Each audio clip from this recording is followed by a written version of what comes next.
कांग्रेस सांसद शशि थरूर ने विपक्षी गठबंधन को लेकर बड़ा बयान दिया है। उन्होंने कहा है कि जिन पार्टियों की विचारधारा एक जैसी है, उन्हें ग्रैंड ओल्ड पार्टी कांग्रेस में शामिल हो जाना चाहिए। मुंबई में एक प्रेस कॉन्फ्रेंस को संबोधित करते हुए उन्होंने कहा, जहां तक बात है छोटी पार्टियों की मर्जर की, तो मुझे भी लगता है कि अगर विचारधारा एक जैसी हो तो फिर अलग अलग क्यों रहना। अब आगे देखिए क्या होता है। बता दें कि हाल ही में NCP SP chief Sharad Pawar ने कहा था कि अगले कुछ सालों में क्षेत्रीय दल कांग्रेस के साथ मिल जाएंगे। तिलक भवन में प्रेस कॉन्फ्रेंस के दौरान शशि थरूर ने कहा कि देश का माहौल बदल गया है और 4 जून को इंडिया गठबंधन की सरकार बनने जा रही है। उन्होंने कहा, ये लोकसभा चुनाव कोई सामान्य चुनाव नहीं है। भाजपा ने संविधान और लोकतंत्र को ताक पर रख दिया है। विविधता का खुलेआम अपमान किया जा रहा है। 3 चरणों के मतदान में ही माहौल बदल गया है।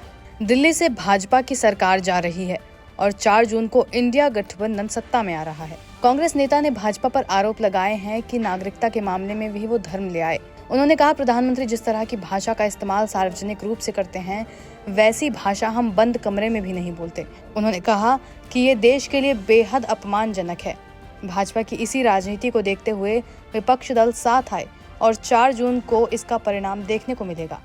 ऊपर की जितनी उनकी उम्र है उतनी सीट्स, उससे भी कम उनकी सीट्स आएंगे, क्या कहना चाहेंगे सर? देखिए, मैं आपसे यही कह रहा हूं कि जिनका चिंता होनी चाहिए सीट्स के बारे में वो मोदी जी है और उनकी पार्टी, क्योंकि आपको अच्छी तरह जानते हैं कि वो लोग 400 पार कहते थे पहले, अब तो आजकल नहीं कह रहे हैं, क्योंकि उनको मालूम है कि 400 पार नहीं होने वाला है, 300 भी पार नहीं होने वाला है, 200 पार करने में उनको कठिनाई होंगी। हमें तो हमारे आंकड़े के बारे में कोई चिंता नहीं है। जहीं भी हम जा रहे हैं बहुत आवेश से हम लोगों से मिल रहे हैं और जो पब्लिक दिखा रहे हैं उनकी ऊर्जा, उनके जो समर्थन, मैं मुंबई में भी देखा कल, हर जगह में मैं जो देख रहा हूं, इस बार भाजपा सरकार नहीं होंगे। कहीं ना कहीं अरविंद केजरीवाल ने 10 गारंटी दी है कि बिजली का रेट कम होगा, बाकी की उसे किस तरह से देखते हैं? देखिए, आपको पता है कि हमारे इतिहास में जब कई पार्टियां एक साथ मिला के एक सरकार बनाते हैं तो नेचुरली एक कॉमन मिनिमम प्रोग्राम भी एग्री करना पड़ेगा। तो जो भी हमारे मैनिफेस्टो में है, उनके मैनिफेस्टो में है, दूसरों के मैनिफेस्टो में, सारे एक टेबल पर बैठ के हम वो लोग एग्री करेंगे। विचारधारा में ज्यादा फर्क नहीं। उन्होंने कहा कि भाजपा सरकार बेरोजगारी, महंगाई और किसानों की बात ही नहीं करती।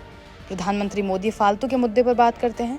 राहुल गांधी ने पीएम मोदी को बहस के लिए खुली चुनौती दी, लेकिन उन्होंने स्वीकार नहीं की। उन्होंने कहा कि यूपीए की सरकार के दौरान पूर्व प्रधानमंत्री doctor Manmohan Singh press conference करते थे, लेकिन अब प्रधानमंत्री मोदी केवल स्क्रिप्टेड इंटरव्यू देते हैं। उन्होंने कहा कि प्रधानमंत्री ने शरद पवार और शिवसेना यूबीटी नेता उद्धव ठाकरे से जो एकनाथ शिंदे, अजीत पवार गुट में शामिल होने की बात कही, वो निराधार थी।